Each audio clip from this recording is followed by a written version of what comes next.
Hi കൂട്ടുകാരെ, ഇന്ന് ഞാൻ തയ്യാറാക്കാൻ പോകുന്നത് ഒരു കോഴിക്കറിയാണ് കേട്ടോ. എത്രത്തോളം സക്സസ്ഫുൾ ആവുമെന്നൊന്നും എനിക്കറിയില്ല കേട്ടോ.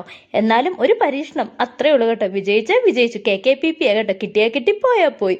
അപ്പോൾ കല്യാണത്തിന് മുമ്പ് ഒരു പ്രാവശ്യം കോഴിക്കറി വെച്ചിട്ടുണ്ടായിരുന്നു കേട്ടോ. പക്ഷെ അതെല്ലാം മറന്നുപോയി.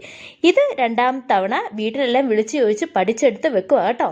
അങ്ങനെ കോഴി പീസൊക്കെ കൊണ്ടുവന്നു. അതെല്ലാം കഴുകി വൃത്തിയാക്കിയിട്ടേ ഒരു മൺചട്ടിയിലേക്ക് അവനെ അങ്ങോട്ട് കമത്തി നന്നായിട്ട് കഴുകണമായിരുന്നു കേട്ടോ. 2-3 തവണ കഴുകി അതിനുശേഷം ഇത് വറുത്താണ് വെക്കുന്നത് കേട്ടോ. അപ്പം ഞാൻ എൻ്റെ അടുത്ത് കോഴിയുടെ മേടെ മുളക് പൊടി, മഞ്ഞൾപ്പൊടി, പിന്നെ ജിഞ്ചർ ഗാർലിക് പേസ്റ്റ്. എനിക്കത് നിർബന്ധമായിട്ടുള്ള ഒന്നാണ്. പക്ഷേ ചേട്ടന് നേരെ തിരിച്ചാണ്. ഇഞ്ചിയും വെളുത്തുള്ളിയും ഫ്രഷ് ആയിട്ട് ഇടുന്നതാണ് പുള്ളിക്കാരന് താല്പര്യം. ഇത് ചിക്കൻ മസാലയാണ്. ഈസ്റ്റേണിൻ്റെ ചിക്കൻ മസാലയായിരുന്നു മേടിച്ചത്. എനിക്ക് പക്ഷേ ഇഷ്ടം കിച്ചൺ ട്രഷേഴ്സിൻ്റെയാണ്. പക്ഷേ കിട്ടിയത് ഈസ്റ്റേൺ ആയിരുന്നു. പിന്നെ ആവശ്യത്തിന് ഉപ്പ് ഒഴിച്ച് നല്ലതുപോലെ അവനെ അങ്ങ് മിക്സ് ചെയ്ത് കേട്ടോ. നല്ലതുപോലെ പെരട്ടി ഒരു അരമണിക്കൂർ ഞാൻ ഇതുപോലെ പെരട്ടി വെച്ച് കേട്ടോ. അരമണിക്കൂർ 1 മണിക്കൂർ ഓളം ഇങ്ങനെ പെരട്ടി ഇതുപോലെ വെച്ച് കേട്ടോ. അങ്ങനത്തെ അരമണിക്കൂർ കഴിഞ്ഞ് ഇവനെ പെരട്ടി ഇങ്ങനെ അടച്ചങ്ങ് വെച്ചു. അതിനുശേഷം ഇതിന് വേണ്ട സാധനങ്ങൾ നമുക്ക് വേണമല്ലോ. അതിന് ഞാൻ 4 സബോള അരിഞ്ഞത്, 3 പച്ചമുളക്, ഇഞ്ചി വെളുത്തുള്ളി അത് കുറച്ചേ എടുത്തുള്ളൂ കേട്ടോ.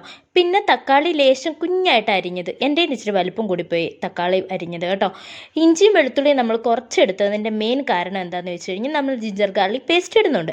പിന്നെ ചേട്ടന് കൂടുതലും തേങ്ങാക്കൊത്ത് വേണം എന്നുള്ളത് കൊണ്ട് ഞാൻ തേങ്ങാക്കൊത്തും കറിവേപ്പിലയും സെപ്പറേറ്റ് എടുത്തിട്ടുണ്ടായിരുന്നു കേട്ടോ. അങ്ങനത്തെ എണ്ണയൊഴിച്ചു. എണ്ണ നന്നായിട്ട് വെട്ടിത്തിളച്ച് വന്നപ്പോഴത്തേക്കും അതിലേക്ക് ഇതുപോലെ ചിക്കൻ അങ്ങോട്ടേക്ക് ഇട്ടു. ചിക്കൻ അത്യാവശ്യം ഒരുപാട് മൊരിയേണ്ട കാര്യമില്ല കേട്ടോ. നമ്മളിങ്ങനെ വെക്കുമ്പോഴത്തേക്കും ഒരുപാട് മുരിയേണ്ടത് ഈ ഒരു പരുവത്തിൽ നമുക്ക് എടുക്കാവുന്നതാണ്.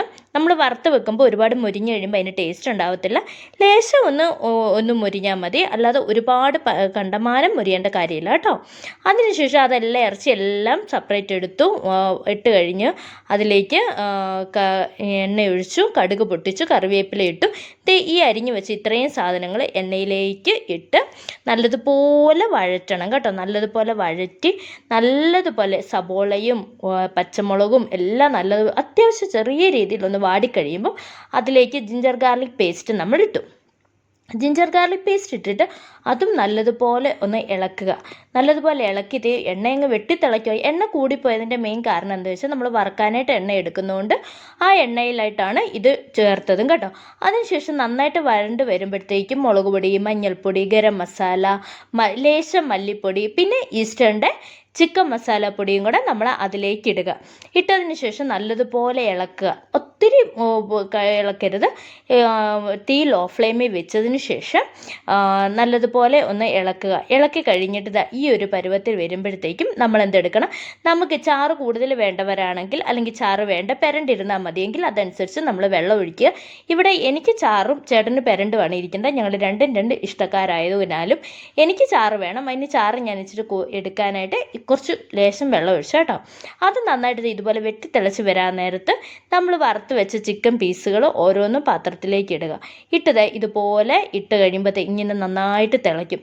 എനിക്കിതാ ഈ ഒരു പരുവമാണ് ഇഷ്ടം കേട്ടോ. നന്നായിട്ട് തിളച്ച് വരുമ്പോഴത്തേക്കും പാത്രത്തിലേക്ക് കോരിയെടുക്കുന്നതാണ് എനിക്കിഷ്ടം. എനിക്ക് അങ്ങനെ കഴിക്കുന്നതിനോടാണ് എനിക്ക് കൂടുതലും താല്പര്യം കേട്ടോ. എൻ്റെ ഫേവറേറ്റ് ആയിട്ടുള്ള ഒന്നാണ് ഈ മല്ലിയില.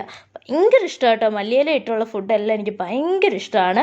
അങ്ങനെ മല്ലിയിലയും അവൻ്റെ പുറത്തേക്കൊന്ന് വെതറിയിട്ട് തവിയിട്ട് നല്ലതുപോലെ അങ്ങോട്ട് ഇളക്കി കൊടുത്തപ്പോഴത്തേക്കും നല്ല സ്മെല്ലെന്ന് വെച്ച് കഴിഞ്ഞാൽ നല്ല സ്മെല്ലുണ്ടായിരുന്നു കേട്ടോ. പരീക്ഷണം ആണേലും KKPP ആണേലും വിജയിച്ചു എന്നുള്ളൊരു സംതൃപ്തി ഉണ്ടായിരുന്നു കേട്ടോ.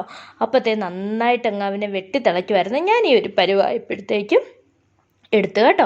അപ്പോൾ ഇന്നത്തെ വീഡിയോ ഇത്രയുള്ള ഇഷ്ടപ്പെട്ട ലൈക്ക് ചെയ്ത് സബ്സ്ക്രൈബ് ചെയ്യുക കേട്ടോ.